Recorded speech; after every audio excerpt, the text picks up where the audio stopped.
The message came at 11:47 p.m., a short vibration on a phone that rarely received anything except business orders and death threats. But this one was different. It was from an unknown number, a woman's number. "Please help me. He's going to kill me tonight. I don't know who else to text." This was the first number I found. The Mafia boss, Dominic Castellano, stared at the screen. He frowned at first, thinking it was a mistake, a scam, a wrong number. Then another text arrived, shorter, shakier. "I'm locked in the bathroom. He's breaking down the door. I can hear him screaming." Dominic's breath stilled. He had seen fear. He had caused fear. But he had never seen this. A woman begging a stranger because she had no one else left. He typed only 3 words. "I'm coming." No hesitation, no questions, no second thoughts. His men froze as he stood up in the middle of a $1 million negotiation, grabbed his coat, and walked toward the door. "Boss, we're in the middle of... This meeting is over." He didn't explain. He didn't need to, because something in that woman's words, that trembling desperation, hit a part of him he thought had died 15 years ago. As his car tore through the streets of Chicago, another message appeared. "He has a gun. He says if he can't have me, no one will." Dominic pressed harder on the accelerator. His knuckles turned white against the steering wheel. Street lights streaked past like golden bullets. He grabbed his phone with one hand, typing while steering with the other. "What's your name?" "Olivia. Olivia Harper." "Olivia, my name is Dom. I'm 10 minutes away. Can you barricade the door?" I pushed the cabinet against it. "But it won't hold long. Stay with me. Keep texting." Then came the message that made his heart stop. "If I don't make it, please tell my mom I love her. She's at Sunrise Care Home. Linda Harper. She has Alzheimer's, but sometimes she remembers me." Dominic felt something crack inside his chest. This woman, hiding in terror, was thinking about her mother. She was making peace with dying. "You're going to tell her yourself," he typed back. "Stay with me, Olivia." 2 minutes of silence. No response. He called the number. No answer. His pulse hammered against his temples. Then one final message appeared. He broke through. "I'm hiding in the closet now. I can hear him loading the gun. Thank you for answering. Even if you don't make it in time. Thank you for not ignoring me." Dominic recognized that tone immediately. It was the sound of someone giving up, of a woman preparing to die alone in a closet, while a stranger raced through the night to save her. "No," he said aloud to his empty car. "Not tonight. Not again." 15 years ago, he had received a similar call, from his sister Sophia. She had been trapped with a violent boyfriend. She had begged him to come. He had driven as fast as he could. But he arrived 20 minutes too late. By the time he reached the address tonight, Dominic already knew. Tonight, he wasn't arriving as a Mafia boss. He was arriving as the only hope this woman had left, and he would burn down the entire city before he let history repeat itself. What he found inside that apartment changed everything. And the man he discovered hurting her, that man was about to learn why Dominic Castellano's name made grown men weep. If you are listening to this and feel that the story touches something quiet and unspoken inside you, take a moment to subscribe to our channel, to like and share this video so we can continue bringing heartfelt stories every single day. And if it is not too much to ask, tell me where you are watching from, and leave a comment below so we know which corner of the world this story has reached, because we treasure every word you share with us. Dominic did not knock. He did not need to. A single kick from his expensive Italian leather shoes and the rotting wooden door burst free from its hinges, slamming into the wall with a thunderous crash that echoed through the dark hallway. The smell of blood hit his nostrils before his eyes could adjust to the darkness. It was a scent Dominic had grown all too familiar with over the past 15 years. That sharp, metallic tang of iron and salt, of pain and despair. But tonight, that smell made his stomach clench in an entirely different way. Apartment 4B looked as though a storm had torn through it. Furniture lay overturned. Shattered glass scattered across the floor like fallen stars. A standing lamp lay tilted on its side, its bulb still flickering with a faint, sickly yellow glow. On the wall, a streak of blood trailed from the living room down the hallway leading to the bedroom, as if someone had been dragged across the floor. Dominic felt his jaw clench so tight his teeth might shatter. He moved like a shadow, each footstep light and precise, as though he had done this 1,000 times before. And the truth was, he had. The only difference was that in the past, he had been the hunter. But tonight, he was here to save the prey from the claws of another beast. A scream echoed from the bedroom. A man's voice, drunk, filled with crazed fury, and another voice, weaker, choked with tears, pleading. Dominic pushed the bedroom door wide open, and his world stopped for a single moment. Marcus Webb stood in the middle of the room, one hand gripping a fistful of the woman's long brown hair, dragging her out of the wardrobe as if she were nothing more than a torn rag doll. His other hand held a pistol, the barrel pressed directly against her temple, and for the first time, Dominic laid eyes on Olivia Harper. She was smaller than he had imagined. Her brown hair tangled and matted with blood on one side, her face bruised, a large swelling on her left cheekbone, her lower lip split in a long gash, still oozing blood. Her white blouse had been torn at the shoulder, revealing old bruises faded to a sickly yellow-green, mingled with fresh ones turning deep purple. She looked like a flower crushed by a storm, battered, broken, but her eyes were not. Those green eyes, though brimming with tears and fear, still burned with a flame that Dominic recognized instantly. It was the will to live. It was the refusal to surrender. It was the same light that Sophia once had in her eyes, before it was extinguished forever. In that moment, Dominic no longer saw the room before him. He saw Tyler Morrison's apartment from 15 years ago. He saw his sister lying on the floor, blood flowing from the wound in her chest, her eyes already robbed of their light. He saw everything he had lost because he arrived too late. But tonight, he was not late. Tonight, he stood right here, and this woman was still breathing. Marcus spun around, the gun now aimed directly at Dominic's chest. His eyes were bloodshot from alcohol and madness. His hand trembled, but his finger remained on the trigger. He was a tall man, perhaps once handsome, before liquor and violence had twisted him into the monster standing before Dominic now. A successful lawyer, as Dominic would later discover. A man society would call accomplished. But in this room, he was nothing more than a beast pointing a gun at a defenseless woman. "Who the fuck are you?" Marcus snarled, his voice slurred from drink yet still sober enough to know fear. Because there was something in the way Dominic stood at that doorway, calm and cold as death itself come knocking. Something that made Marcus realize this man was unlike anyone he had ever encountered. Not a cop, not a neighbor, not some hero trying to play brave.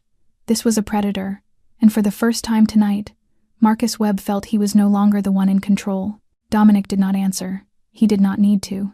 His silence was more terrifying than any threat Marcus had ever heard in his life. He simply stood there at the threshold of the bedroom, arms hanging loosely at his sides, his gray eyes cold as frozen steel. No panic, no hesitation, only an absolute calm that made the air in the room thicken like the stillness before a storm. "I asked you a fucking question," Marcus screamed, spittle flying from the corners of his mouth, the gun barrel shaking in his grip. He pulled Olivia closer against him, using her as a shield, his finger tightening on the trigger. "One more step and I'll blow her brains out. I swear to God I'll do it." Dominic tilted his head slightly to one side, as though observing a particularly interesting insect. Then he stepped forward. One step. Slow, deliberate. "What the hell are you doing?" I said. "Stop." Marcus shrieked, his voice now carrying that panicked pitch Dominic had heard too many times in his life.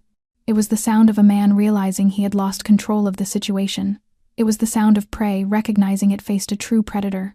Dominic took another step. "You want to shoot her?" He finally spoke, his voice low and steady as a funeral bell. "Then shoot. But after that, you'll have to shoot me, and Marcus." He paused, letting the name hang in the air like a death sentence. "I don't think you have enough bullets for what comes next." Marcus blinked. The mention of his name stopped him cold. He had never told this man his name, so how did he know? Inside his head, the pieces began falling into place, and the picture they formed turned the blood in his veins to ice. This man had not wandered in by chance. This man knew who he was. This man had come here with a purpose. "Who sent you?" Marcus asked, his voice beginning to tremble. "Did the Volkovs send you?" "I can pay. Whatever they're paying you, I can double it." Dominic did not respond. He simply kept walking forward, one step at a time, as though the gun in Marcus's hand was nothing but a child's toy. The distance between them shrank. 10 steps, 8 steps, 5 steps. "I'm warning you!" Marcus screamed, and then he pulled the trigger. The gunshot exploded through the small room like thunder, deafening and violent. Olivia screamed and curled into herself, but Dominic did not flinch. The bullet grazed past his left shoulder, tearing through the fabric of his expensive suit jacket before embedding itself in the wall behind him. Marcus had missed. Because his hand shook too violently, because the alcohol had blurred his vision, because somewhere deep in his subconscious, he knew that hitting this man would not save him. It would only make his death more painful. And in that moment of stunned disbelief at his missed shot, Dominic moved. He moved so fast the naked eye could barely follow. 2 seconds. That was all he needed. His left hand seized Marcus's wrist and twisted it sharply at a 90-degree angle. The sound of cracking bone rang out alongside Marcus's agonized scream. The gun clattered to the floor with a dry, hollow thud. Dominic's right hand grabbed Marcus by the collar and hurled him into the wall as though he were nothing but a punching bag in a gym. Marcus's back slammed into the brick with a sickening thud, hard enough to rattle the framed pictures hanging there. Before Marcus could slide to the floor, Dominic's hand had already closed around his throat, lifting him off the ground, his feet kicking uselessly in the air. "You like hitting women, Marcus?" Dominic asked, his voice still terrifyingly calm, as though he were asking about the weather rather than choking the life out of a human being. "You like making them feel small? Helpless? Terrified?" Marcus tried to say something, but all that escaped were desperate, gurgling gasps. His face began turning a deep purplish red. Veins bulged across his forehead like worms trying to claw their way out. Dominic could kill him right now. Just a little more pressure, just a few more seconds, and Marcus Webb would become a corpse. No one would know. No one would care. The world would simply be rid of one more monster. And Dominic had done this so many times that it would be as easy as breathing. But then he heard a sound. Ragged, broken breathing. A small, choked sob. Dominic turned his head and saw Olivia. She sat huddled on the floor, her back pressed against the wardrobe, her arms wrapped around her knees like a child trying to hide from a nightmare. Her green eyes stared directly at him, at his hand squeezing Marcus's throat, at the scene of violence unfolding before her, and in those eyes, Dominic saw fear. Not fear of Marcus, fear of him, fear of the monster he was becoming right before her eyes. That look in her eyes saved Marcus Webb's life. Dominic gazed into those trembling green eyes of Olivia and realized that if he killed Marcus right now, right in front of her, he would be no different from the man he had just saved her from. He would simply be another monster in the long chain of monsters that had passed through this woman's life, and that, for a reason Dominic did not fully understand, was something he could not bear. He released his grip. Marcus dropped to the floor like a sack of potatoes, choking and gasping for air, both hands clutching at a throat now marked with the red imprint of fingers. He tried to crawl away from Dominic, his back pressing against the wall, his eyes wide with terror as he stared at the man standing over him like a god of vengeance who had just decided to delay the sentence.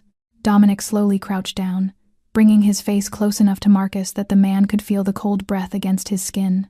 And then he spoke, in a whisper far more terrifying than any scream. "Listen to me very carefully, Marcus. I'm only going to say this once." Marcus nodded frantically, tears and snot streaming down a face that had once been considered handsome. All his arrogance, all his aggression had melted away like morning dew before the sun. Now he was nothing but a coward trembling at the feet of someone stronger. And Dominic knew this was the true face of men like him. Brave when facing women, cowardly when facing men. "Look at your watch, Marcus." Dominic spoke, each word clear and sharp as a blade cutting into flesh. "You have exactly 24 hours. That is the only mercy you will ever get from me. I don't care where you go. I don't care what you do. But at 24 hours and 1 minute, if you are still in my city, the hunt begins. They will never find your body. Not a bone, not a tooth, not a single strand of hair. You will simply cease to exist." He paused, letting those words sink into Marcus's panicked mind. "And if you ever think about coming back for her, if you ever think about sending someone else to hurt her, if I even hear that you've spoken her name to another living soul, I will find you. It doesn't matter if you run to the other side of the world. It doesn't matter if you hide in a hole in the ground. I will find you, Marcus. And what I do to you will make tonight look like a gentle conversation between friends." Marcus opened his mouth, perhaps to beg, perhaps to make promises. But Dominic had already risen and turned his back on him. "Get out." Those 2 words rang out like a gunshot, carrying a command that could not be refused.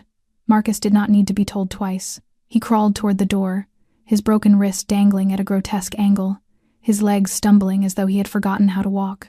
He did not dare look back at Olivia. He did not dare look back at the man who had spared his life. He simply crawled, ran, dragged himself out of the apartment, out of the 4th floor, out of the building, and vanished into the Chicago night like a cockroach fleeing from light.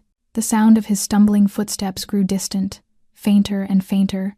until the apartment sank into complete silence. Dominic stood motionless in the middle of the ruined living room, his back turned to Olivia. He did not turn around to look at her. He could not.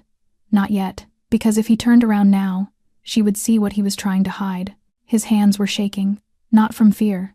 Dominic Castellano had forgotten what fear felt like 15 years ago. No, his hands were shaking because the rage that had not been released was roaring inside his chest like a caged beast. He wanted to kill Marcus. God, how badly he wanted to kill him. He wanted to squeeze that throat until the light faded from those cowardly eyes. He wanted to make him pay for every bruise on Olivia's body, for every tear she had shed, for every night she had lain awake in terror. But he had not done it. And that, strangely enough, left him feeling both relieved and hollow. Dominic closed his eyes, drew in a deep breath, and tried to restrain the monster within. He had lived 15 years as a man with nothing left to lose. He had killed without hesitation, had destroyed lives without a shred of remorse. But tonight, he had chosen mercy. Not for Marcus, but for Olivia. For the woman sitting trembling in the corner of the bedroom, the one who had sent a message to a stranger's phone number with the fragile hope that someone, anyone, would come to save her. He did not want her to remember this night as the night she witnessed a murder. He wanted her to remember it as the night someone finally came. At last, Dominic turned around. Olivia still sat huddled in the corner of the bedroom, exactly where he had last seen her.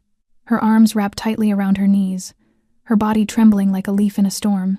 Her tangled brown hair partially hid her face, but Dominic could still see her eyes watching him through the blood-matted strands. Those eyes no longer held the fear she had shown when she watched him choking Marcus. Now, there was only confusion, exhaustion, and something that looked like disbelief. Dominic moved closer, each step slow and careful, as though approaching a wounded bird that might take flight at any moment. He stopped a few paces away from her, then slowly lowered himself to the floor, bringing himself to her eye level, rather than looming above her like another threat. For a long moment, neither spoke. There was only the sound of Olivia's ragged breathing and the night wind blowing through the shattered window. Then finally, her voice emerged, hoarse and trembling, yet still carrying a note of genuine astonishment. "You actually came." 3 simple words. But the way she spoke them made Dominic's chest tighten. She said it as though someone coming to save her was the most impossible thing in the world. She said it as though she had grown accustomed to being abandoned, ignored, left alone in the darkness with her monsters. "I said I would," Dominic replied, his voice far gentler than it had been minutes ago, when he had been whispering threats into Marcus's ear. Olivia looked at him a moment longer, as though trying to determine whether he was real or merely a hallucination born of trauma. Then, so suddenly that neither of them could have anticipated it, tears began streaming down her cheeks. Not sobbing, not screaming, just silent tears, falling like rain down a face covered in bruises. And somehow, that silence was more heartbreaking than any cry could have been. Dominic pulled his phone from his jacket pocket. He dialed quickly, lifting it to his ear. It rang 3 times before someone answered. "Dom, it's past midnight. What's wrong?" The voice of Dr. Rachel Chen came through, slightly groggy but instantly alert at the sound of his name. 15 years as Dominic Castellano's personal physician had taught her that midnight calls were never trivial matters. "I need you. 1847 Maple Street, apartment 4B. A woman, late 20s, head trauma, possible broken ribs, multiple bruises, old and new. I'm on my way." 20 minutes. Make it 15. Dominic hung up without another word. He knew Rachel would come. She always did. That was why he paid her 10 times what any other doctor in the city earned. He stood and looked around the ruined apartment, the bathroom. He needed to find the bathroom. He stepped through the debris, found a clean towel in the cabinet, and turned on the warm water. He dipped the towel, wrung it gently, then returned to the bedroom. Olivia still sat in the same spot, but her eyes had followed his every movement. Dominic knelt before her, lifting the warm towel close to her face but not touching her. "May I?" he asked, his voice soft as a breath. Olivia hesitated for a second, then nodded. Dominic's hand moved slowly, gently pressing the warm towel against the bleeding wound on her forehead. She flinched when the fabric touched her skin but did not pull away. He wiped the dried blood from her cheekbones, around the gash on her lip, along her jawline. Each motion was so slow and careful it bordered on tender. These were the hands that had once choked the life out of men. These were the hands that had pulled triggers without hesitation. These were the hands that had built an entire criminal empire on the blood and tears of enemies. But now, they touched Olivia's face as though she were made of crystal, as though the slightest pressure might shatter her completely. Why? Olivia whispered, her voice hoarse from crying and screaming. Why did you come? You don't know me. I'm nobody to you. Dominic paused, the towel still resting against her cheek. The question should have been simple to answer. He could say it was the right thing to do. He could say he happened to be nearby. He could say anything to fill the silence and continue the night as a kind stranger who happened to save someone. But when he looked into those green eyes gazing back at him with such heartbreaking sincerity, he found he could not lie. Because someone I loved once needed help like you. He finally answered, his voice dropping low, as though each word was being pulled from somewhere deep within his chest. And no one came for her. Olivia did not ask more. She did not need to. Because she could see the pain in his gray eyes, a pain that had cooled to ash but had never truly gone out. She realized that the man kneeling before her had not come only to save her. He had come to save someone he had failed to save a very long time ago. 14 minutes later, a knock sounded at the door. Dominic rose from where he had been sitting beside Olivia on the floor and went to open it. Doctor. Rachel Chen stood at the threshold with a black medical bag in her hand, her dark hair hastily pinned up and her sharp eyes sweeping across the ruined apartment. She was a Chinese-American woman in her mid-40s, petite but radiating a quiet authority that only those who have seen too much ever possess. 15 years as Dominic Castellano's personal physician had taught her to stitch wounds on killers, to close her eyes to questions better left unasked, and to refrain from judging the work of the man standing before her. But when she saw Olivia huddled in the corner of the bedroom, something in her gaze shifted. This was not some mafioso shot in a territorial war. This was a young woman, battered and broken, looking back at her with the eyes of someone who had forgotten what it felt like to be cared for. Rachel said nothing. She simply stepped past Dominic, set her medical bag on the floor, and knelt before Olivia with a smile surprisingly gentle. Hello, sweetheart. My name is Rachel. I'm a doctor. I'm here to help you. Is that okay?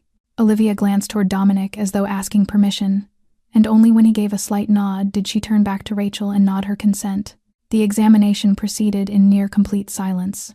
Rachel worked with the professionalism and tenderness that only the finest physicians possess, checking each wound, each bruise, each swelling on Olivia's body. She shone a small flashlight into her eyes, testing the pupillary reflex. She pressed gently on the ribs and felt Olivia flinch with pain.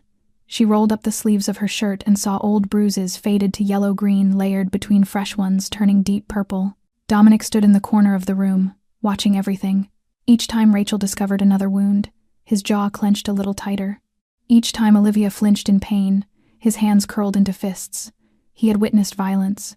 He had inflicted violence. But seeing the evidence of abuse spanning months, perhaps years, written across this woman's body, he felt something boiling in his chest that he could not name. After about 20 minutes, Rachel stood and stepped out of the bedroom, motioning for Dominic to follow. They stood in the hallway, far enough that Olivia could not hear but close enough that Dominic could still see her through the doorway. Mild concussion, Rachel began, her voice low and serious, her fingers tracing the dark bruise blooming across Olivia's side. But it's the ribs I'm worried about. 2 fractures on the left side. Every breath she takes right now feels like inhaling broken glass. If she exerts herself, even a little, she risks puncturing a lung. She creates any strain, Dom, and she'll be back in the hospital. She paused, her dark eyes looking directly into Dominic's. How long has he been hurting her, Dom? Dominic did not answer right away. He looked toward Olivia, at the way she sat, curled into herself as though trying to make herself small enough to become invisible, at the old and new wounds layered across her pale skin. And he remembered Sophia. He remembered the times his sister had visited wearing long sleeves in the middle of summer. He remembered the forced smiles and the clumsy lies. He remembered all the signs he had seen but had not acted on quickly enough. Too long, he finally answered, his voice rough. Far too long, Rachel sighed. She needs rest, at least a week of bed rest for the ribs to start healing. And Dom. She placed her hand on his arm, a rare gesture of intimacy between them. She shouldn't be alone, not tonight, not for a while. Whoever did this to her, if he comes back, he won't. Dominic cut in, his voice cold as ice. I made sure of that. Rachel did not ask further. She knew better than to ask. She needs someone to watch over her. Does she have family? Friends? Dominic turned to look at Olivia. He remembered the message she had sent in her desperation. Her mother was in a nursing home. She had Alzheimer's. And Olivia had texted a complete stranger's phone number because she had no one else to call. He stepped back into the bedroom and knelt before Olivia once more. "Olivia," he called her name softly. "Do you have anyone we can call? Family? Friends? Anyone who can take care of you?" Olivia looked up at him, and in those green eyes, Dominic saw a loneliness so deep it made even his frozen heart ache. "My mom is at Sunrise Care Home. She has Alzheimer's. Most days she doesn't even remember my name." She paused, swallowing hard. "And my friends. Marcus, he didn't like me having friends. He said they were bad influences. One by one, they all stopped calling. I haven't talked to anyone in over a year." She lowered her head, hiding her face behind her tangled hair. "I don't have anyone. That's why I texted a random number tonight, because I literally had no one else." Dominic was silent for a long moment. He thought of his empty penthouse at the top of the city. He thought of 15 years living alone amid wealth and power, yet lonely to the bone. He thought of Sophia, of promises unkept, of all the nights he had wondered whether his life held any meaning beyond accumulating money and power. And then he made a decision. Not after careful deliberation, not after weighing the consequences. The decision came to him as naturally as breathing, as though it were the only right thing he could do. "You're coming with me." The black Mercedes glided smoothly through the Chicago streets at night, streetlights flickering like falling stars across the windshield. Olivia sat in the passenger seat, her head resting against the window, her eyes closed from exhaustion. The painkillers Dr. Rachel Chen had injected were beginning to take effect, pulling her into a dreamless sleep after the real nightmare she had just endured. Dominic drove in silence, his gray eyes fixed on the road ahead, but his mind was somewhere far away. 15 years ago, East Los Angeles. A world entirely different from the penthouses and million-dollar meetings of the present.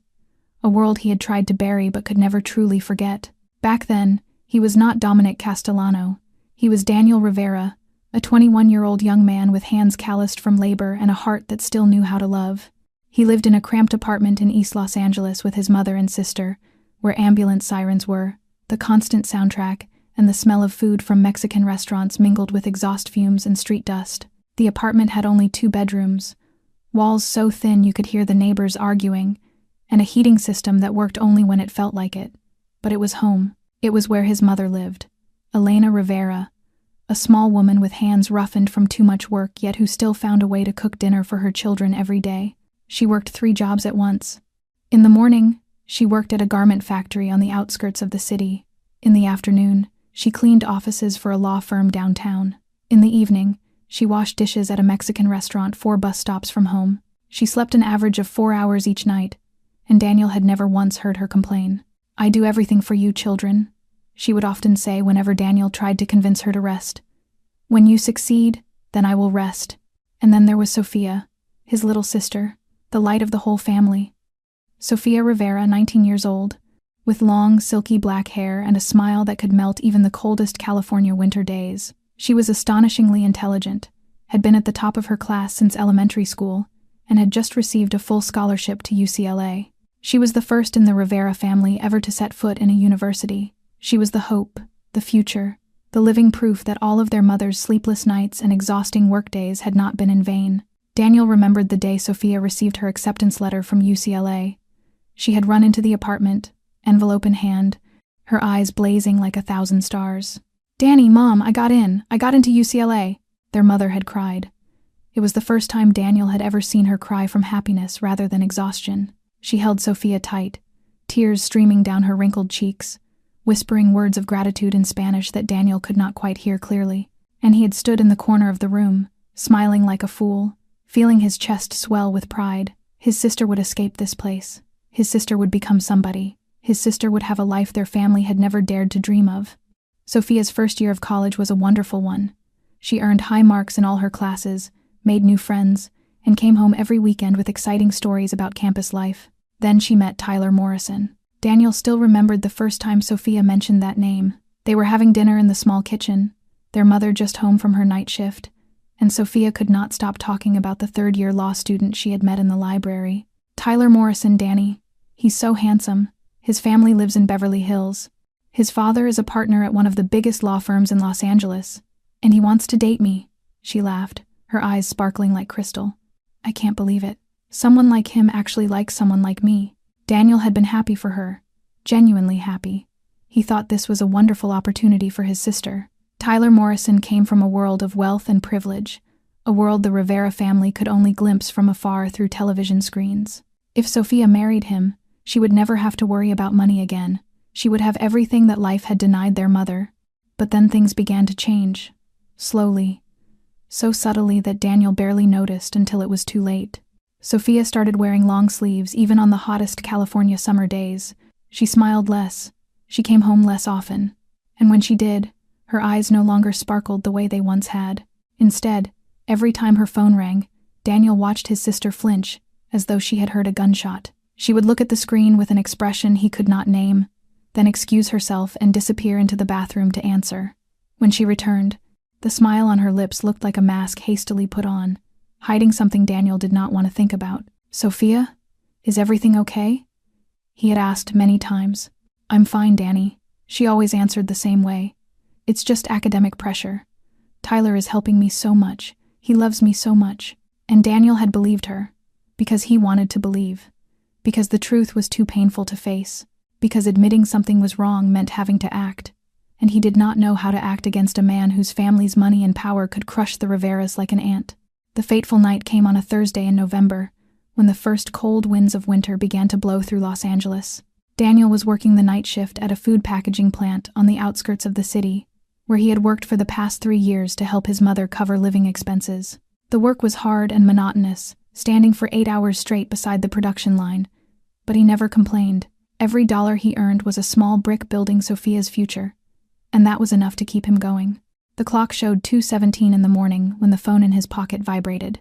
Daniel almost did not hear it over the thundering machinery around him, but something made him reach into his pocket and look at the screen. Sophia's name appeared. His sister had never called at this hour. Never.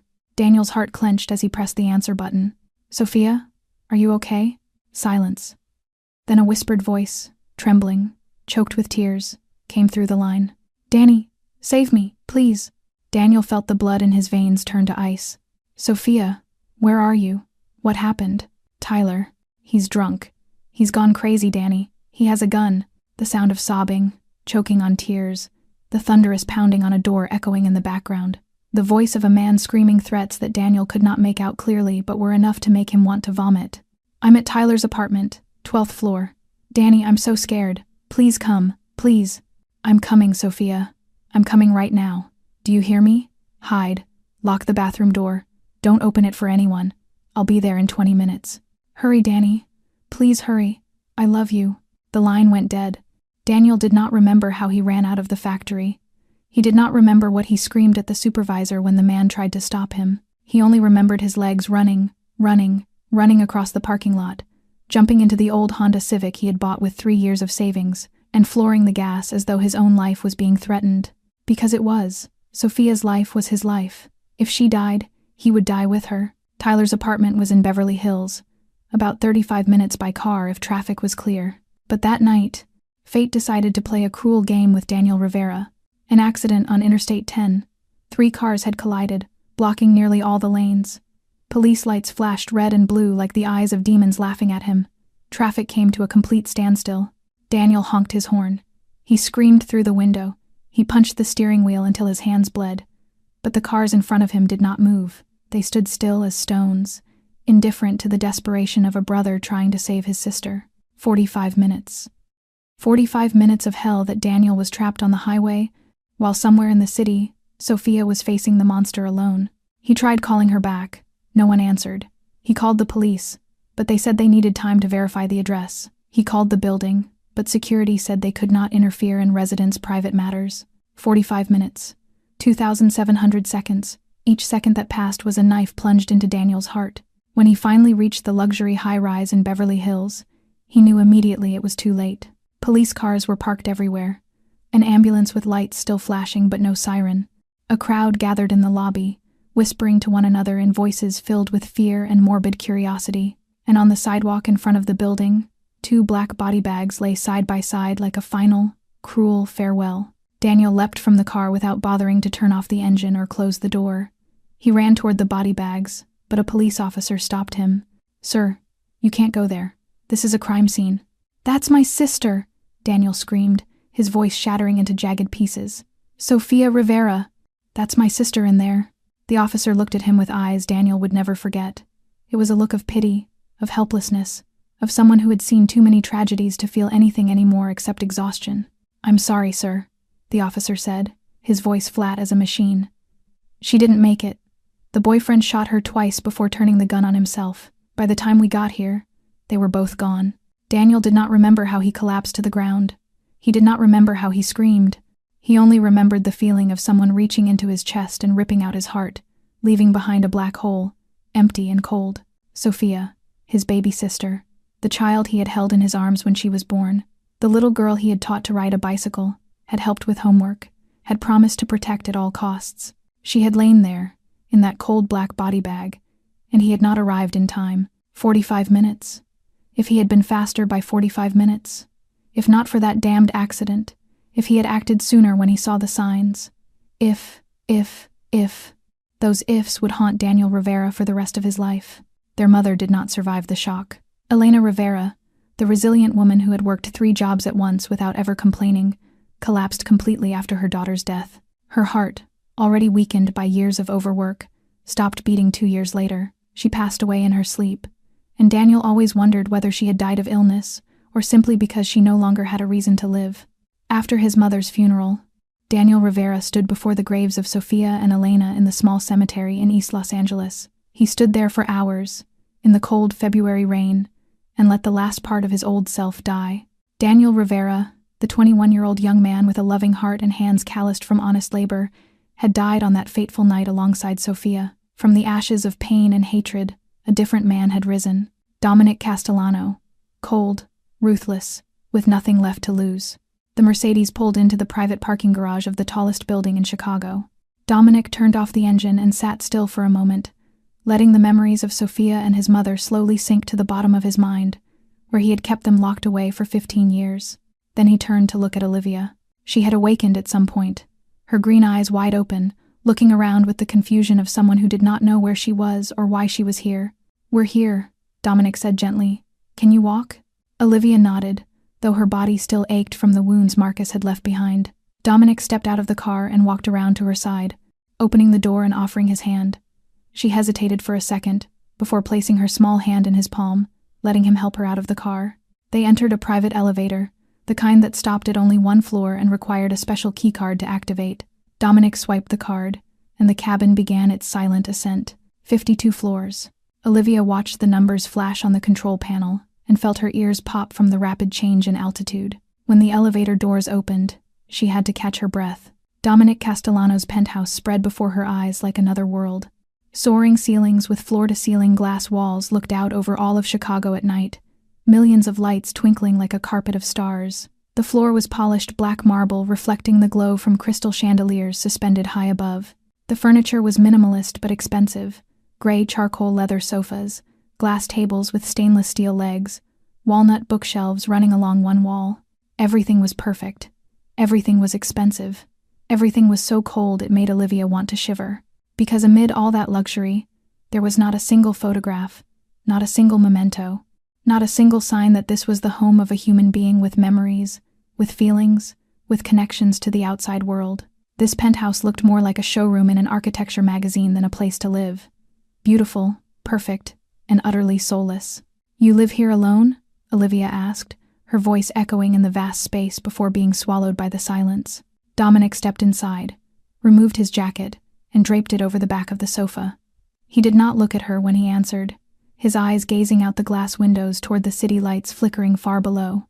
"I don't really live," he said, his voice flat as though stating an obvious truth. "I just exist." Olivia did not know how to respond.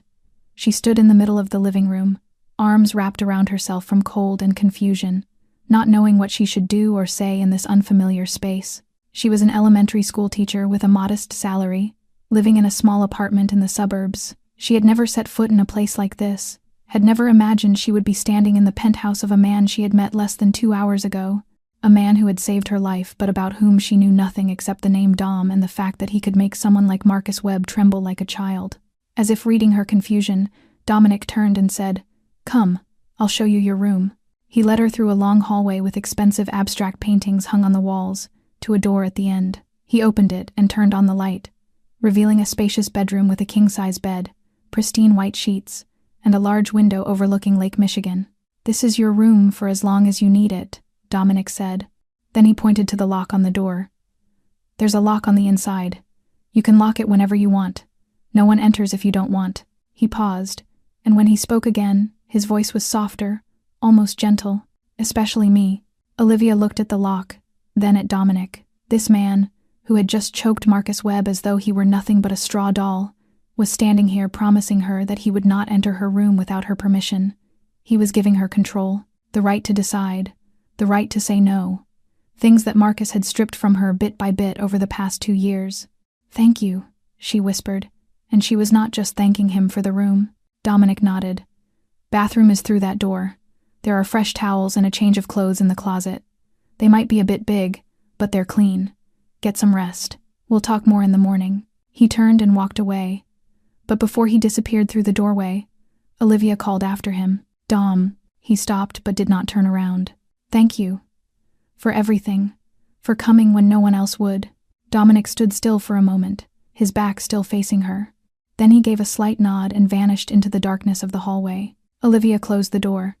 She looked at the lock for a long moment, then slowly turned the latch. A small click echoed in the silent room, and somehow, that tiny sound carried an enormous weight. For the first time in 2 years, Olivia Harper was in a room with a lock she could control. For the first time in 2 years, no one could burst in at midnight. No one could drag her out of bed. No one could hurt her without her permission. For the first time in 2 years, she felt safe. And that realization, simple yet so profoundly painful, broke the dam she had built around her emotions. Olivia leaned her back against the door and slowly slid to the floor. Tears began to flow, not from fear as they had so many times before, but from relief. She cried for the 2 years of hell that had just ended. She cried for the girl she had been before she met Marcus. She cried for a stranger who had driven through the night to save her because of a text message sent to the wrong number. And somewhere in this cold penthouse, she knew that her life would never be the same again. The first light of morning crept through the thin curtains, waking Olivia from a dreamless sleep. She lay still for a moment, eyes fixed on the unfamiliar ceiling, trying to remember where she was. Then the memories of the previous night crashed over her like a wave, bringing the smell of blood, the sound of gunfire, and the cold gray eyes of the man who had saved her. Her body ached as she slowly sat up. Her cracked ribs protested with every movement, and her face felt tight from the bruises and swelling. But she was alive. She was still breathing. And last night had not been her final night as she had feared. Olivia stepped out of bed and looked around the room in the daylight. Everything remained as luxurious and cold as the night before, but somehow the sunlight made the space feel a little less frightening. She found the clothes Dominic had mentioned, a white button-down shirt and gray jogger pants, both too large for her small frame but clean and comfortable. She changed, washed her face in the bathroom with expensive toiletries she dared not look at the price of, and slowly unlocked her door. The hallway was as silent as the night before. Olivia walked softly across the marble floor, feeling like an intruder in someone else's castle. When she reached the living room, she stopped at the threshold. Dominic stood before the massive glass wall, his back to her, gazing out at Chicago awakening beneath the dawn. In his hand was a cup of coffee, but from the way he held it, motionless and forgotten, Olivia knew it had long gone cold. The early morning light fell across his face as he stood at an angle, and Olivia saw what the darkness of the previous night had concealed. Faint lines around the corners of his eyes, not from age, but from too many sleepless nights. The taut tendons in his neck, as though he carried an invisible weight upon his shoulders. And his gray eyes, when the light caught them, looked emptier than any eyes she had ever seen. This was a man exhausted to the bone, Olivia realized. Not the exhaustion of a single sleepless night, but the kind that accumulates over years, the kind that burrows into the soul and cannot be healed by rest. "You didn't sleep?" Olivia spoke, her voice still hoarse from just waking. Dominic did not flinch. Perhaps he had known she was standing there all along, with the instincts of a predator always alert to every movement around him. He turned to look at her, and Olivia noticed he still wore the same suit from the night before, having only removed the jacket and loosened his tie. "I haven't slept properly in 15 years, he replied, his voice flat as though speaking of the weather rather than admitting to 15 years of insomnia. Then he gestured toward the nearby dining table. "There's breakfast. Rachel had it delivered this morning. You should eat something." Olivia walked to the table and found a breakfast spread she had only ever seen in movies about the wealthy. Croissants, fresh fruit, eggs sunny side up, crispy bacon, freshly squeezed orange juice, and a pot of steaming hot coffee. She sat down and began to eat, not because she was hungry but because she did not know what else to do. Dominic remained standing by the window, but he had turned to watch her. Silence stretched between them, not exactly uncomfortable but not easy either. Finally, Olivia set down her croissant and looked up. "You probably want to know who I am," she said. "Why some random woman texted your number in the middle of the night begging for help." Dominic tilted his head slightly but said nothing, waiting for her to continue. Olivia drew a deep breath. "My name is Olivia Harper. I'm 27. I'm an elementary school teacher at Lincoln Elementary. Or at least I was until Marcus made me quit 6 months ago. He said I was spending too much time with the kids and not enough time with him." She laughed, but it was a bitter laugh devoid of any joy. "I met Marcus 2 years ago at a charity event. He was charming, successful, handsome, a lawyer at one of the biggest firms in Chicago. He said all the right things, did all the right things. My friend said I was lucky. My mom, before her Alzheimer's got bad, said he seemed like a good man." She paused, eyes dropping to the plate of food. "The first time he hit me was 6 months into the relationship. He apologized for hours afterward, cried, said it would never happen again, and I believed him." Her voice trembled slightly as she continued. "But it did happen again, and again, and again. Each time he apologized. Each time he promised to change. Each time I believed him because I wanted to believe him. Because admitting the truth meant admitting that I had wasted 2 years of my life on a monster. Because leaving seemed scarier than staying." She looked up at Dominic, her green eyes brimming with tears but refusing to let them fall. "He said he loved me, and I believed him." Dominic set his cold cup of coffee on the table and stepped closer. He did not sit down, but he stood close enough for Olivia to see the expression on his face, and what she saw was not the judgment or pity she had feared. It was understanding. "That's not your fault," Dominic said, his voice low and solid. "Men like him know how to manipulate.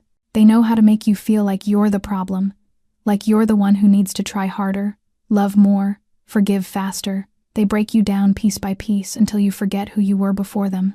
He paused, and when he spoke again, something painful flickered through his gray eyes. "Someone I loved once believed the same lies. She stayed because she thought he would change. She stayed because she was scared. She stayed until it was too late." Olivia looked at him, and in that moment, she understood. The woman he had failed to save. That was why he came when she called. That was why he had not slept in 15 years. "Your sister?" she asked softly. Dominic did not answer. He did not need to. His silence said everything. 3 days passed in the penthouse like a strange dream Olivia was not sure she wanted to wake from. Dominic was mostly absent during the day, disappearing behind closed doors into the room he called his office. But he always appeared at dinner time to sit with her, asking how she felt, whether her wounds were healing, whether she needed anything. Their conversations were brief and cautious, like two strangers trying to understand each other without wanting to cross invisible boundaries. Olivia spent most of her time reading in the penthouse's small library, gazing at Chicago from above, and trying not to think about Marcus or the uncertain future awaiting her. But on the 4th day, everything changed. Olivia was walking from her bedroom to the living room when she heard low voices drifting from Dominic's office. The door was slightly ajar, and instinctive curiosity made her stop rather than continue walking. Through the gap, she saw Dominic seated behind a massive oak desk, and before him stood 3 men. They wore black suits, stood straight as soldiers awaiting orders, and the way they spoke to Dominic, heads bowed in deference, calling him boss, made the blood in Olivia's veins turn cold. "Volkov is moving cargo through the southern port. If we act tonight, we can intercept the shipment and send them a clear message," one of the men said. Dominic nodded slowly, his finger tapping lightly on the desk. "How many of their people?" "About 15, armed. Prepare 20 of ours. I want this done before midnight. No witnesses, no traces." Olivia stepped back, her heart pounding wildly in her chest. The pieces began falling into place in her mind like heavy stones. This lavish penthouse, the men bowing their heads and calling him boss, the way Marcus had trembled like a child when facing him, the way he spoke of making people disappear without anyone finding the body. Dominic Castellano was not a wealthy businessman as she had tried to convince herself to believe. He was a mafia boss. She was living in the house of a criminal. Olivia turned, intending to run back to her room, gather her things, and find a way out of here as quickly as possible. But the moment she turned, she collided with a solid wall. No, not a wall. Dominic's chest. He had been standing right behind her the whole time, silent as a ghost, his gray eyes looking down at her with an unreadable expression. "How much did you hear?" he asked, his voice even and calm. Olivia stepped back, her spine pressing against the hallway wall. Her heart was beating so fast she could hear it in her ears, and her legs trembled as though they might give way. You're... She could not finish the sentence. Dominic looked at her for a long moment, then sighed. Not a sigh of anger or threat, but the sigh of someone exhausted from wearing a mask for too long. "Yes," he said simply. "I am exactly what you think I am." Olivia swallowed hard. Mafia. The word escaped her lips like an accusation, but Dominic did not wince or try to deny it. He simply nodded. "I run the Castellano family. We control most of the organized crime in Chicago.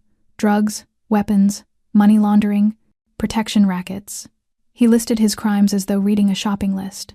"I've killed people, Olivia. Not with my own hands every time, but I've ordered deaths. I've destroyed lives.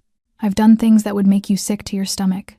Olivia stood there, back against the wall, looking at the man who had saved her life as though seeing him for the first time. Fear. She should feel fear. She should run out of here immediately, call the police, do anything to escape this man. But when she looked into Dominic's gray eyes, she did not see the monster he had just described. She saw exhaustion. She saw pain. She saw a man who had lost everything and had nothing left to lose. "Why are you telling me this?" she asked, her voice trembling slightly. "Why not just lie? Why not pretend to be someone else?" "Because you deserve the truth," Dominic replied, "and because I'm tired of pretending." Silence stretched between them. Olivia could hear her own heartbeat gradually slowing, the initial panic subsiding as reason began to return. This man was a criminal. This man had killed people. But this man was also the one who had driven through the night to save a stranger because of a text message sent to the wrong number. "You saved me." She finally spoke, her voice steadier than she expected. "Bad men don't do that." Dominic looked at her, and in that moment, the cold mask on his face cracked. Just slightly, but enough for Olivia to glimpse what lay beneath. "Maybe I'm not trying to save you," he said quietly.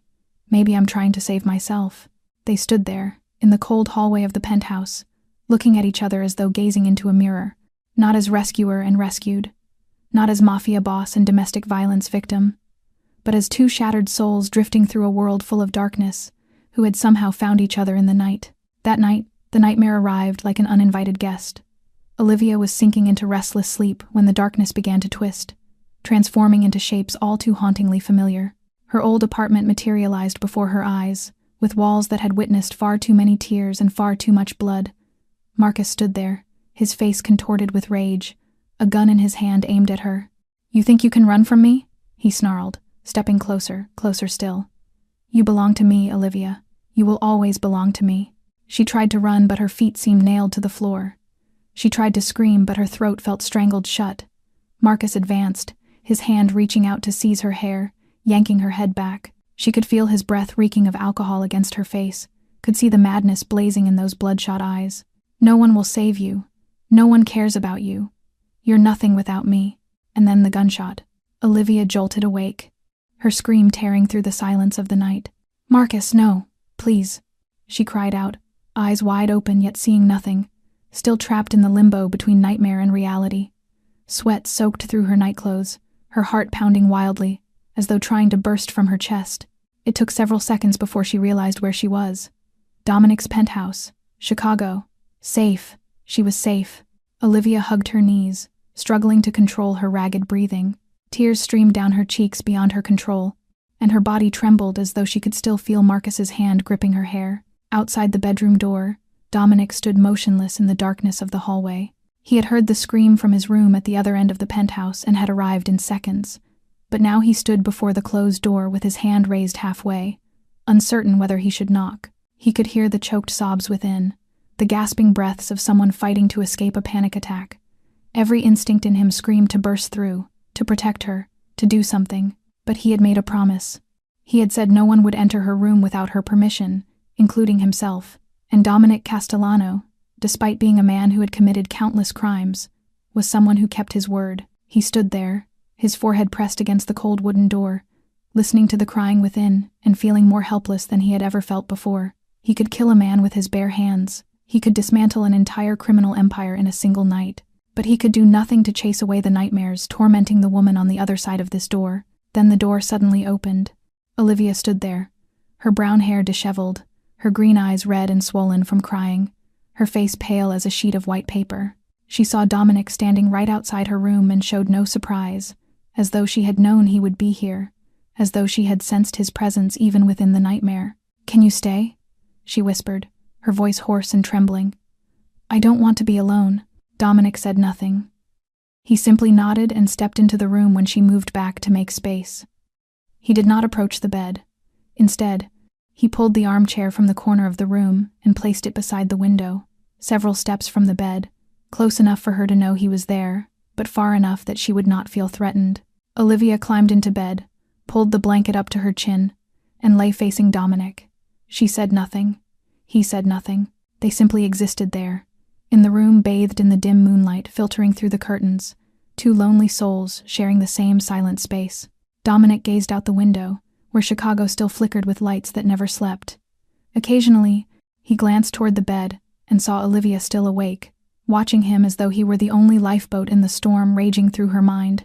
Hour after hour, they remained like that. No words, no touch. Only each other's presence, and somehow, that was enough.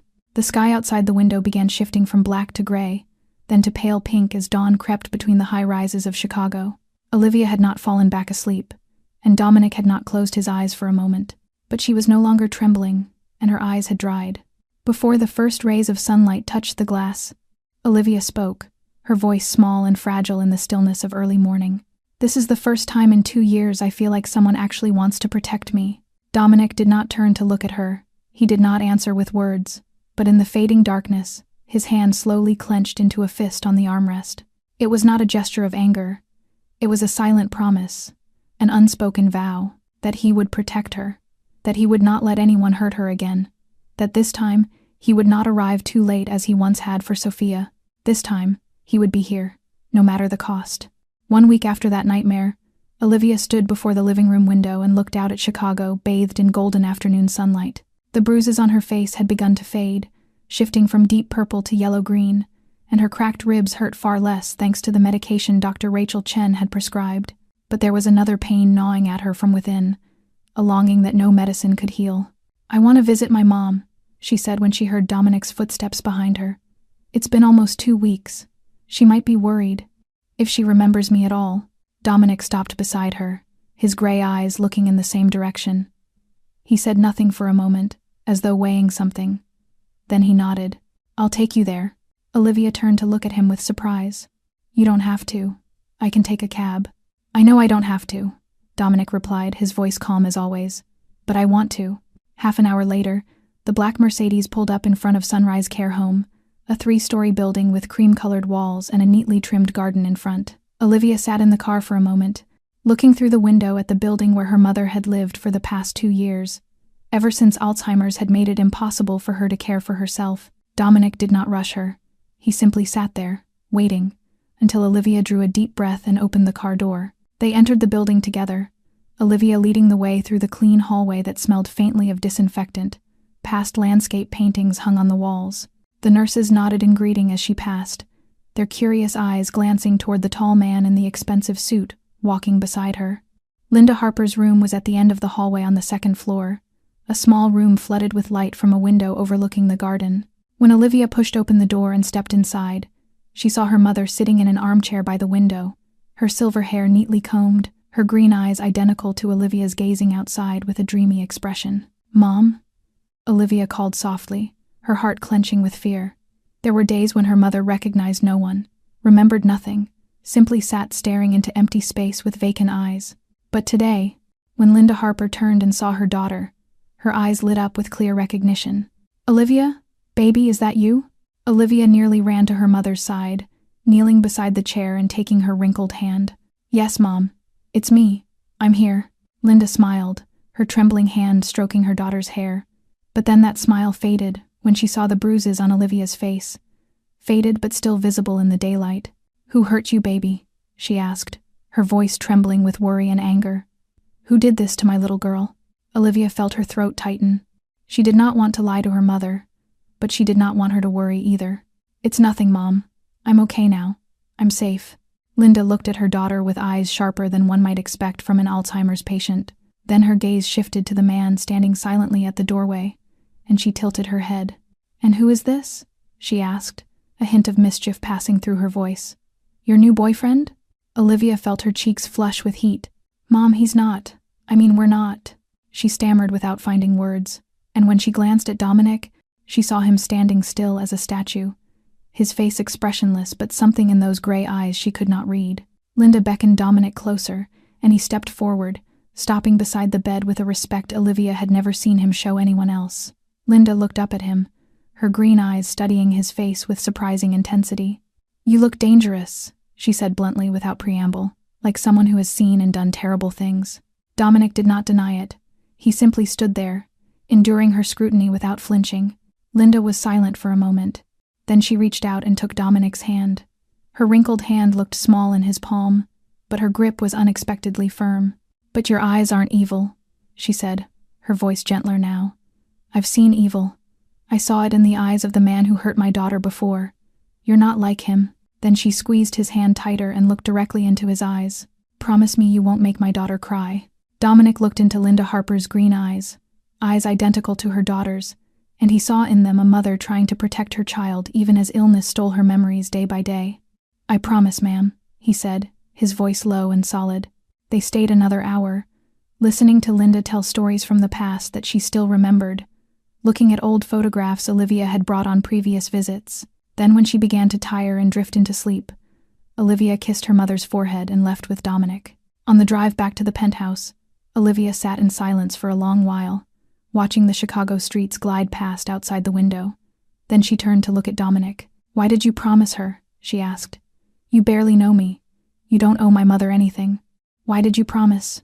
Dominic did not take his eyes from the road, but his face changed, becoming subtly softer.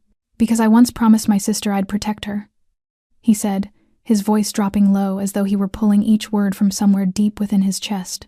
I failed. He paused, drawing a deep breath. This time, I won't. Time did not pass in the penthouse. It was stolen.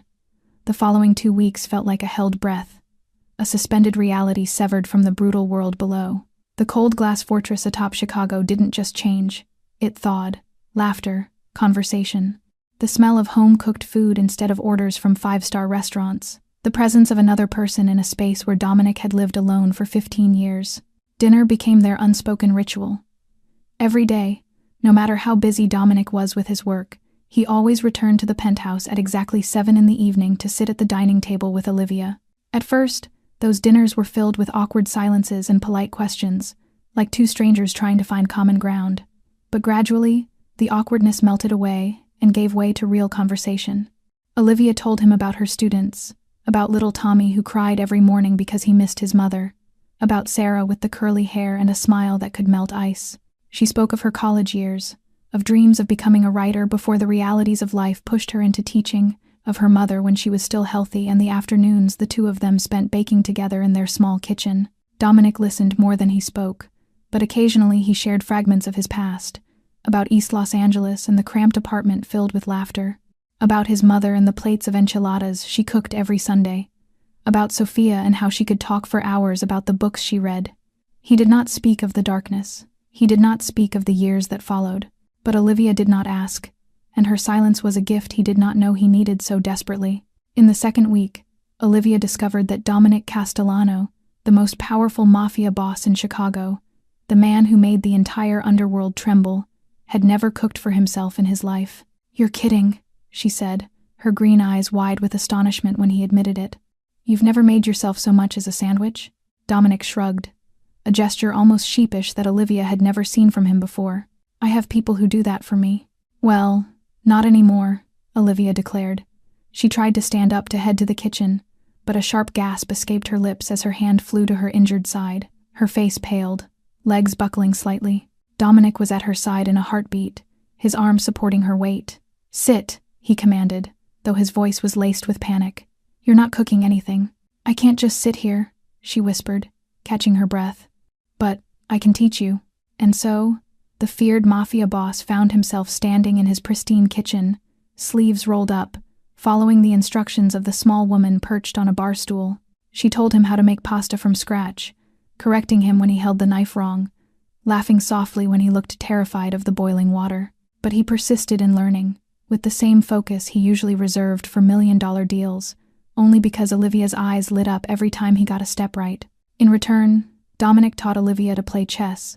They sat across from each other in his study, a walnut chessboard placed between them, and Dominic explained each move with a patience he never showed in his work. Olivia lost constantly in the early games, but she learned quickly, and before long she could make him pause and think before each move. Those moments were so ordinary they bordered on mundane. Cooking, playing chess, watching movies together on the living room sofa. But for both of them, those moments held deeper meaning than anything they had ever experienced. Dominic had lived 15 years in darkness, surrounded by violence and death and cold loneliness, and Olivia had lived 2 years in fear, controlled and abused and isolated from the world.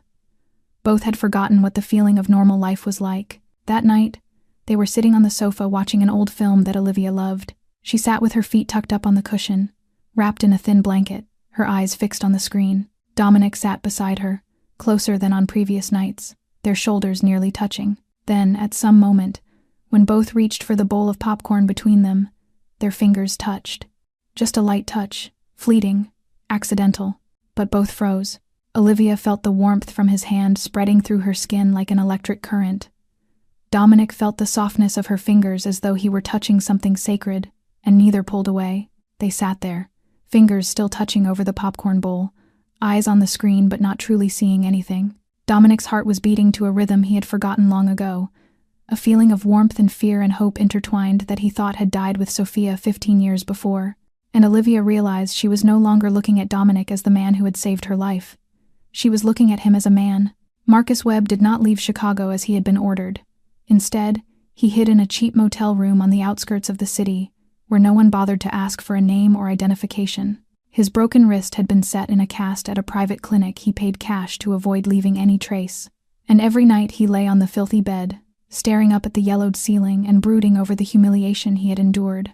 2 weeks ago, he had been a successful lawyer with a luxurious apartment and a beautiful woman under his control. Now he was a fugitive, living in fear and fury, with a cast on his wrist as a constant reminder of the night he had been reduced to a worm beneath the heel of a stranger.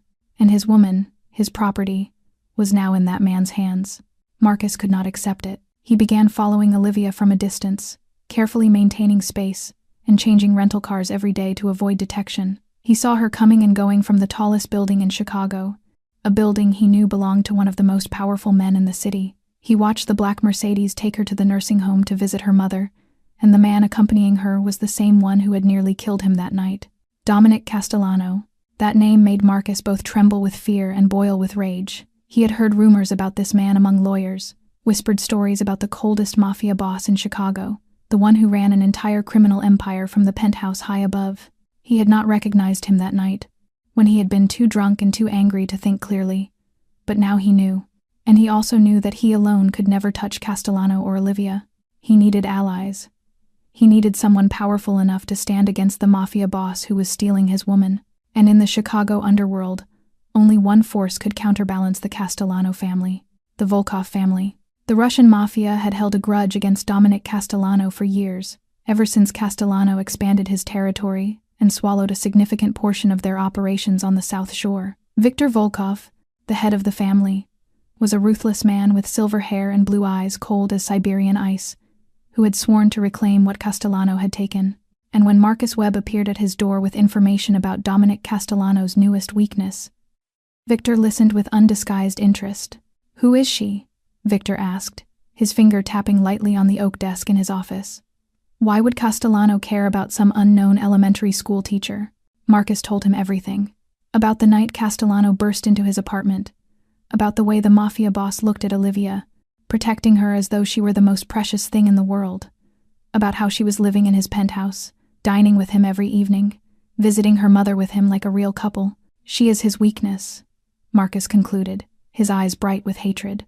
"For the first time in 15 years, Dominic Castellano has something to lose." Victor smiled, the smile of a wolf who had just caught the scent of wounded prey. And what do you want in exchange for this information, lawyer? Protection. And Olivia. When you take down Castellano, I want her returned to me. Victor nodded slowly. Agreed. We have a deal. That night, Olivia was sitting reading in the living room when her phone buzzed. She looked at the screen, and the blood in her veins turned to ice when she saw Marcus's number appear. She had thought he had left the city. She had thought the nightmare was over. But the message appeared on the screen like a bucket of cold water thrown over the peaceful moment she had been enjoying. You think you're safe with your new boyfriend? I know who he is, Olivia. I know where you live. And I have friends now. Powerful friends who want to see Castellano burn. I'll destroy everything he loves, everything he has, and when there's nothing left, I'll come for you. You belong to me. You will always belong to me. Olivia dropped her book, her hands trembling so badly she could barely hold the phone. She heard Dominic's footsteps behind her and turned around, her face white as paper. What's wrong? Dominic asked, striding quickly to her side when he saw the fear in her eyes. Olivia could not form words. She simply handed him the phone, letting him read the message displayed on the screen. Dominic read. His face did not change, but something in his gray eyes shifted, darkening like the sky before a storm, like the deep sea before a tsunami strikes. This was not the anger Olivia had seen in Marcus, the kind of anger that exploded and lost control. This was something colder, more dangerous, a rage perfectly contained beneath the icy surface, waiting for the right moment to be unleashed. He set the phone on the table and looked at Olivia, one hand placed on her shoulder to reassure her. He chose the wrong person to threaten, Dominic said, his voice low and solid as a final verdict, and he's about to learn why. It took only 24 hours for Dominic to find Marcus Webb. When he ruled an entire criminal empire with hundreds of eyes and ears scattered across Chicago, no one could stay hidden for long in his city. The Riverside Motel was a pretty name for a cheap rundown dump on the far southern edge of town, a place the police rarely bothered to visit, and where fugitives could rent a room with cash and no questions asked. Marcus was in room 17 on the second floor at the end of the corridor. Dominic came alone. He did not need his men for this. This was personal, and he wanted to look the man who dared to threaten Olivia straight in the eyes when he finished it. The door to room 17 was unlocked, as if fate itself were inviting him inside. Dominic pushed it open and stepped into a room heavy with the stench of cigarettes and cheap alcohol. The fluorescent light on the ceiling flickered weakly like something dying. Marcus sat on the bed with a laptop open in front of him. When he looked up and saw who stood in the doorway, every trace of blood drained from his face in a single instant. He jumped to his feet, eyes darting wildly for an escape, but Dominic had already closed the door behind him and moved calmly into the center of the room, with the slow certainty of a predator who knows its prey has nowhere left to run. Dominic Castellano, Marcus stammered, his trembling hand lifting as if it could somehow stop a bullet. Listen, I can explain. The text message. It was just, I was angry. I did not mean it. Shut up. Dominic cut him off. His voice was so cold the air itself seemed to freeze. He walked to the still-open laptop on the bed and looked down at the screen. What he saw made his jaw clench so tightly it felt as though his teeth might shatter. Emails. Dozens of exchanged messages between Marcus Webb and an address Dominic recognized instantly. Volkov. Floor plans of his building, Olivia's movement schedule, details of the penthouse security system, the names and home addresses of his closest people. Marcus Webb had not been making empty threats. He had been selling information to Dominic's enemy. He had been opening the gates for the Russian wolves to pour into his territory. He had been placing Olivia directly in the crosshairs of men who would not hesitate to use her as a hostage or worse. You sold me to the Volkovs, Dominic said. His voice rumbled low like distant thunder before a storm.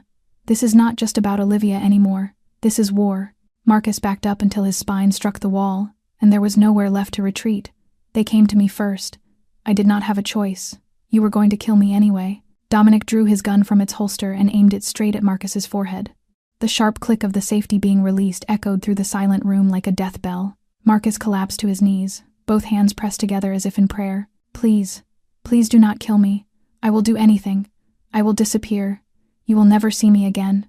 Dominic looked down at the man kneeling before him and felt a deep and bitter disgust rise in his chest. Not because Marcus was weak and begging for his life, but because this was the man who had beaten Olivia, the man who had kept her living in fear for 2 years, the man who had made her believe she was unworthy of love. And now he was here, crying, begging, not from remorse for what he had done, but from fear of dying. Dominic's finger tightened on the trigger.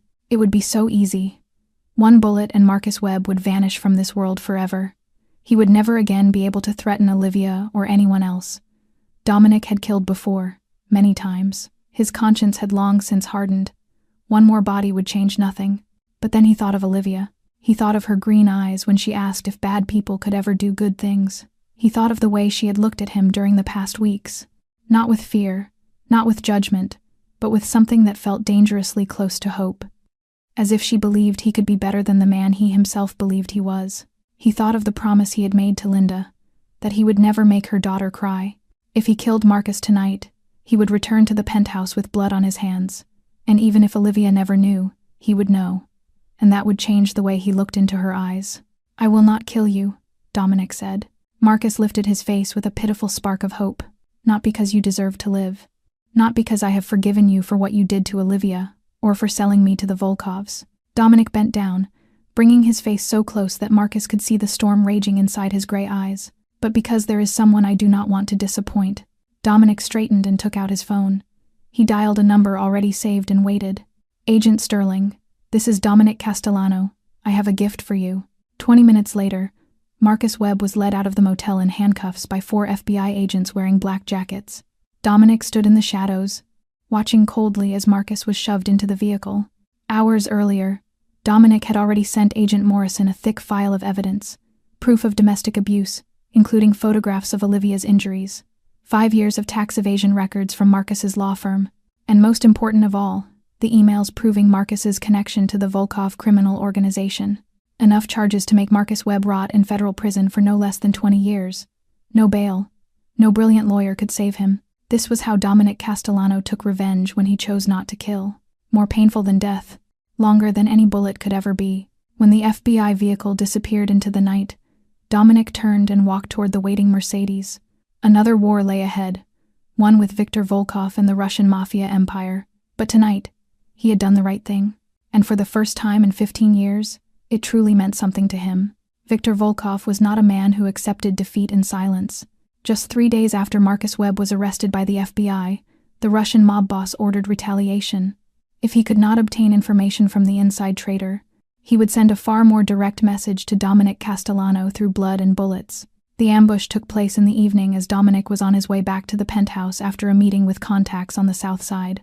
2 black SUVs blocked the front of his Mercedes at a deserted intersection. Before the driver could react, gunfire erupted like fireworks from hell. Vincent, who always sat in the front passenger seat, pulled Dominic down to the car floor in an instant. Even so, one bullet shattered through the window and tore a long line across the left shoulder of the boss. The shootout lasted less than 3 minutes before Castellano's reinforcements arrived and pushed the attackers back. 2 of Dominic's men were wounded. One of Volkov's men died on the spot. The Mercedes was riddled with holes like a hive. But Dominic was alive, and in their world, that was all that mattered. Olivia was standing in the living room when the elevator doors opened and Dominic stepped into the penthouse. She turned with a smile, ready to greet him as she did every night. That smile froze when she saw him. Dominic's white shirt was soaked with blood from his left shoulder down to his waist. His face was pale. His lips were tightly pressed together in pain. Vincent was supporting him as if he might collapse at any moment. "Oh my God," Olivia gasped as she rushed to his side, trembling fingers touching the blood on his shirt. "What happened? Are you okay? We need to call an ambulance." "No ambulance," Dominic said through clenched teeth. "Rachel is on her way, but you are bleeding. You need a hospital." I said no. His voice cut off all further argument. Olivia stepped back as if she had been struck. Vincent helped Dominic sit on the sofa and began cutting away the shirt to expose the wound. The gash was deep and long, but the bullet had only grazed him instead of lodging inside. Luck, or perhaps Vincent's skill in pulling him down at the exact right moment. Dr. Rachel Chen arrived 15 minutes later and treated the wound with her usual clinical precision. Olivia stood in the corner of the room, arms wrapped tightly around herself, watching the scene grow darker in her eyes. Blood, guns, wounds. This was not the first time she had seen violence, but it was the first time she truly understood that it would never end. Not as long as she stayed beside Dominic. When Rachel left and Vincent withdrew into another room, Olivia finally spoke. Her voice shook, but steel lived inside it. "Is this your world, Dom? Blood and violence every day?" Dominic lifted his gaze to her. The fresh bandage on his shoulder still throbbed. He saw fear in her eyes, horror, and something that felt like disappointment. It hurt more than any bullet. This is the world I had to build to survive, he said wearily. I never pretended to be someone else, Olivia. You always knew who I was. I knew you were dangerous. I did not know I would have to watch you bleed on the couch every other night. Her voice rose as tears streamed down her face. I did not know I would have to wonder every time you walk out that door whether you will come back alive. This is who I am, Dominic said. Each word fell between them like a heavy stone. This is all I know how to be. Olivia shook her head as tears flowed freely. I do not know if I can live in this world, Dom. I escaped one nightmare only to walk straight into another. The violence, the fear, always looking over my shoulder. Always wondering when the next attack will come. She stopped, her voice breaking. I thought I had found something real with you. But how can anything real survive in a world made of blood? Silence stretched between them, thick and suffocating. Dominic looked at her, and something fractured in his gray eyes, but his face remained as cold as stone. Then leave, he said. His voice was empty of emotion, even as his heart shattered inside. The door is always open, Olivia. I told you that from the beginning. You are not a prisoner here. Olivia stared at him, waiting for more. Waiting for him to ask her to stay, to promise he would change, to say he needed her. But Dominic said nothing.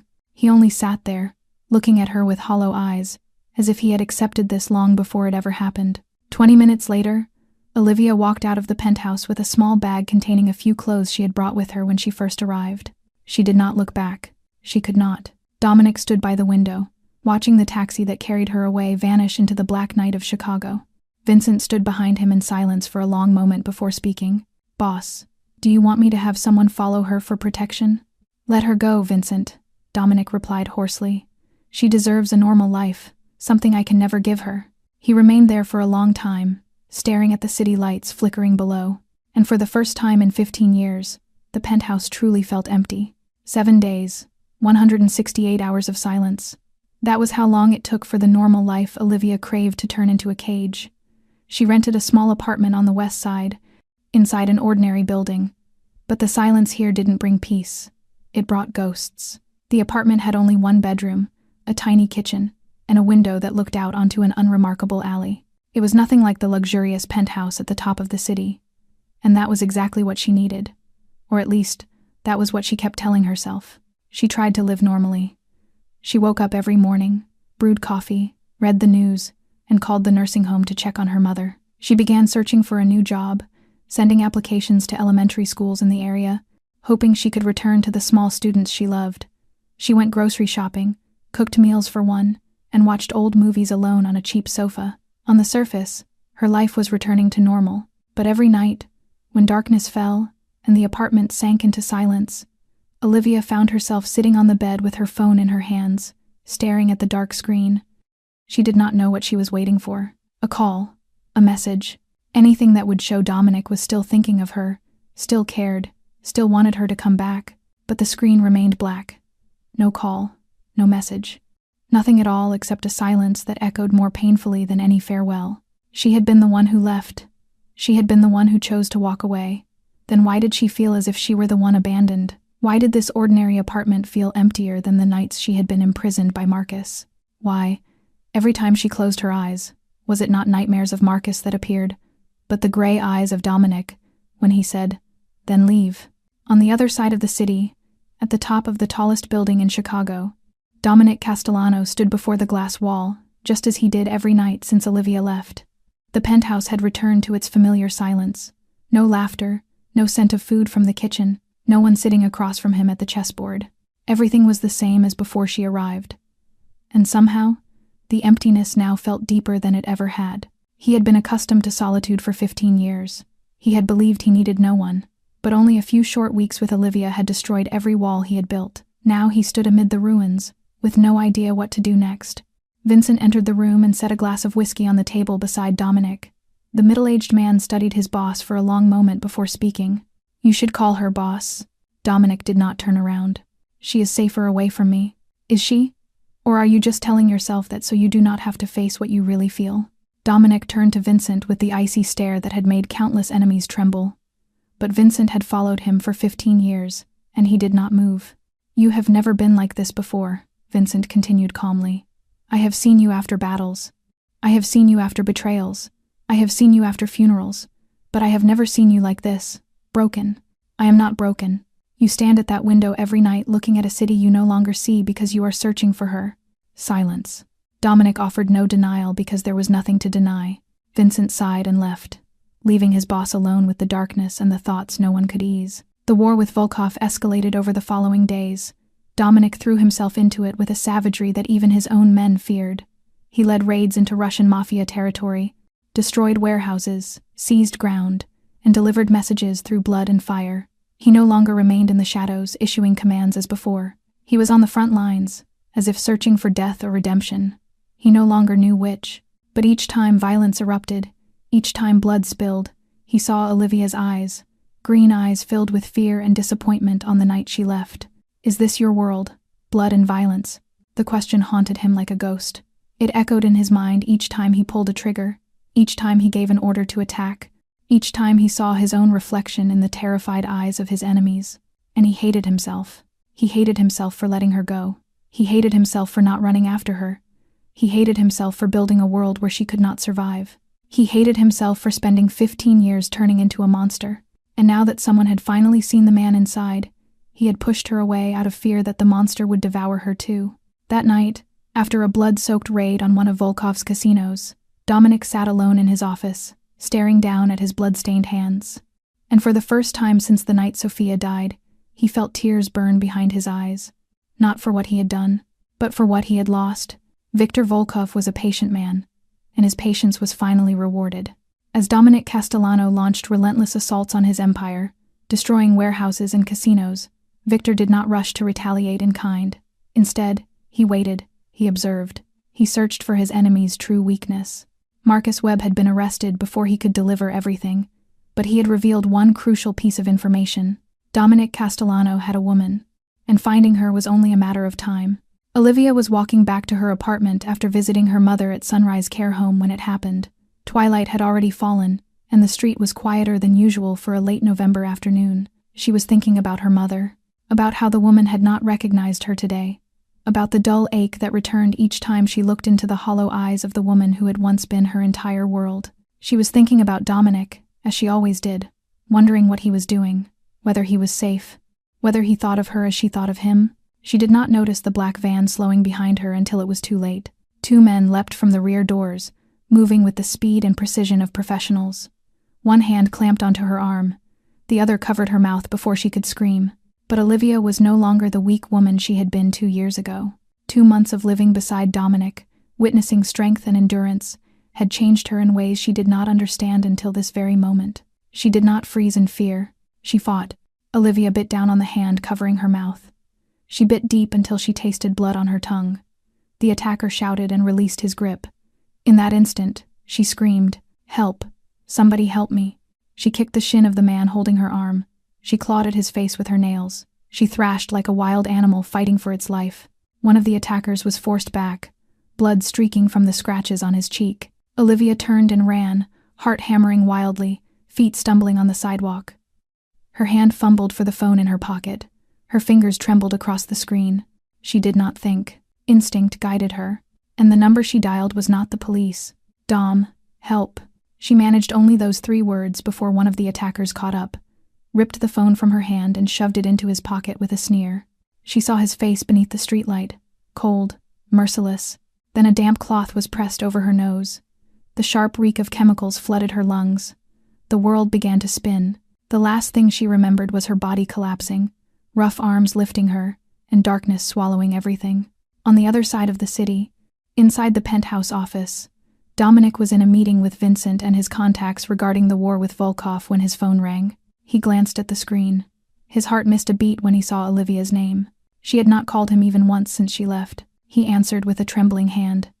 And what he heard froze his blood solid. "Dom, help." Olivia's voice, panicked and desperate, cut off mid-sentence. Screams, sounds of struggle, the growl of an unfamiliar male voice speaking Russian. Then the phone hit the ground and the line went dead. Dominic shot to his feet. His chair crashed backward onto the floor. Everyone in the room froze at the sight of the boss's face. It was no longer the cold, controlled expression they knew. It was the face of a man watching hell open before his eyes. 15 years earlier, he had received a call like this from Sophia. He had driven through the night. He had prayed to a God he no longer believed in. He had promised everything in exchange for arriving in time. But he had not arrived in time. He had arrived to see a black body bag on the sidewalk. "Not again," he whispered, his voice like wind cutting through clenched teeth. "Not again, not again." The final shout thundered through the office as Dominic moved with a speed and decisiveness that only desperation could produce. "Vincent, track her phone right now," he ordered as he ran for the door. "Call everyone. Everyone. I want all armed men ready in 15 minutes. Vincent did not ask questions. There was no need. He had followed Dominic long enough to know when his boss was standing at the edge. "The phone is moving toward the South District," Vincent said, after minutes of frantic typing on the laptop. "The old industrial zone. That is Volkov territory." "Warehouse number 7, Dominic snarled as he checked his weapon. "That is their nest." 20 minutes later, a convoy of 7 black SUVs tore through the streets of Chicago like bullets through the night. Dominic sat in the front passenger seat of the lead vehicle, eyes locked straight ahead, jaw clenched hard enough to shatter teeth. He was not thinking like a mafia boss planning an assault. He was not calculating losses, strategy, or political consequences. He was thinking only of Olivia, of her green eyes, of her smile when she taught him how to cook pasta, of the way she laughed when he burned the garlic, of the night she sat in the dark after a nightmare and said she felt safe when he was near, of the promise he made to Linda that he would never make her daughter cry. He had failed Sophia. He had arrived 45 minutes late and had lived with that regret for 15 years. He would not fail again.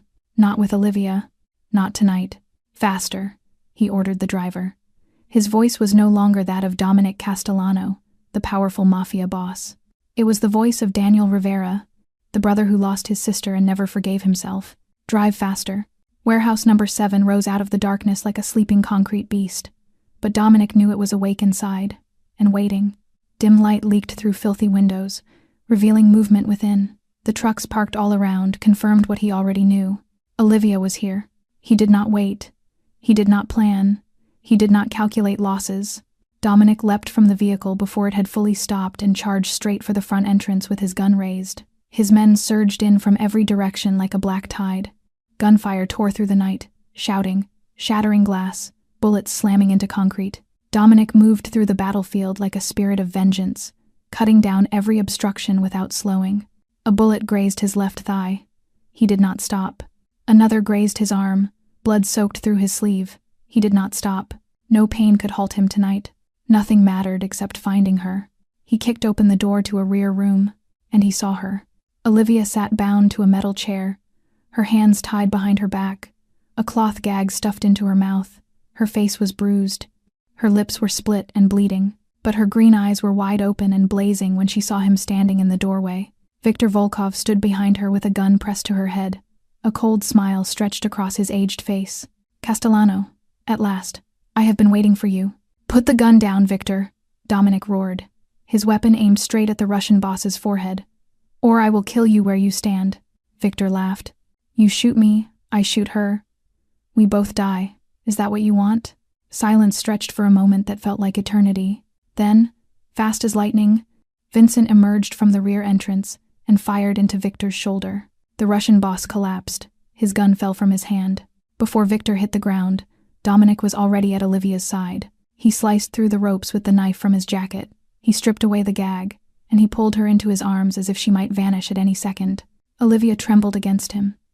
Tears streamed down her face. But she was alive. She was breathing. She was still here.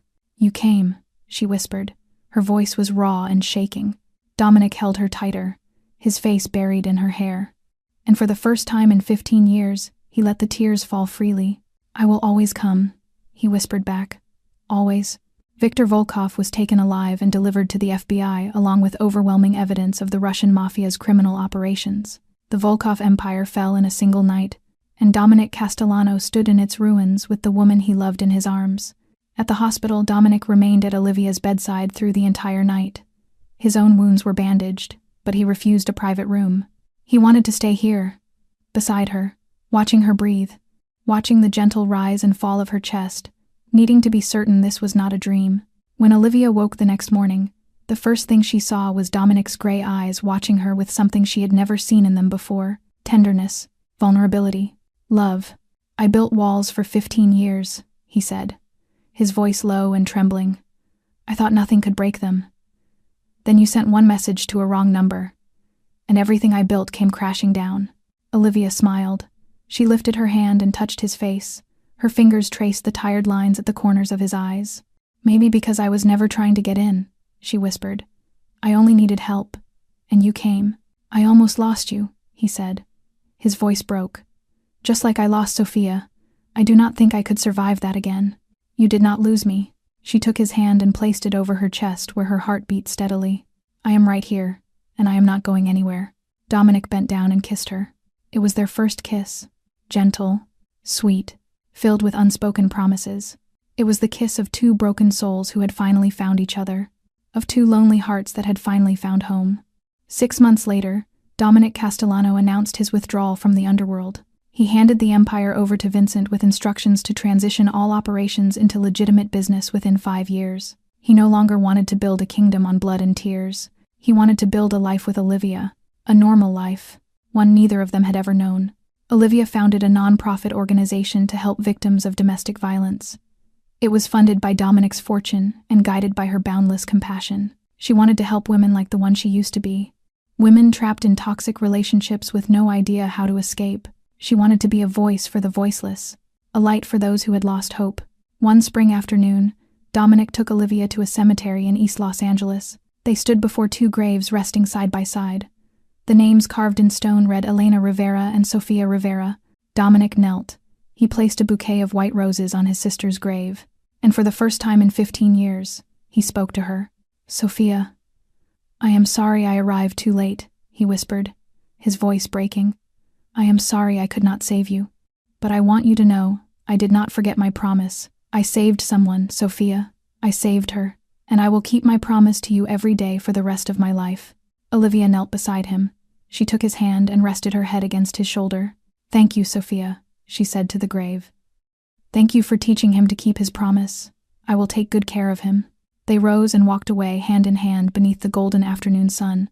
Behind them, the 2 graves rested in peace. And if one listened closely, it almost sounded as if the wind whispered a blessing from those who had passed. One mistakenly sent message, one midnight cry for help, one mafia boss with a shattered heart, and one woman with a bruised soul. That was all it took to change 2 lives forever. Because sometimes, a wrong number leads to the right person. Sometimes, lost souls find each other in the dark. And sometimes, even the hardest hearts can learn how to love again. The wrong number led to the right salvation. And that, my dear friends, is the story of Dominic and Olivia. A story of love, of redemption, and of the power of compassion. This story teaches us that it is never too late to change, never too dark to find light, never too broken to be healed.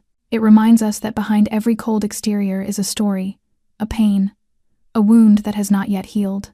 And sometimes, all a person needs is someone who believes in them, someone who sees the human being beneath the hardened shell. If you or someone you know is experiencing domestic violence, please remember that you are not alone. Seek help. Speak up. Believe that a better life is waiting ahead. Thank you for staying with us until the very last moment of this story. If this story touched your heart, please subscribe to our channel.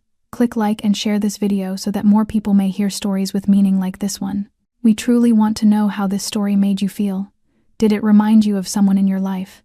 Did it make you think about the importance of helping others? Please share your thoughts in the comments below. We sincerely look forward to hearing what is deepest in your heart. We wish all of you watching this video good health, a joyful and peaceful life each day. Remember that every day is a new chance to do good, to love, and to become the best version of yourself. Thank you so very much. Goodbye, and we will see you again in the next video.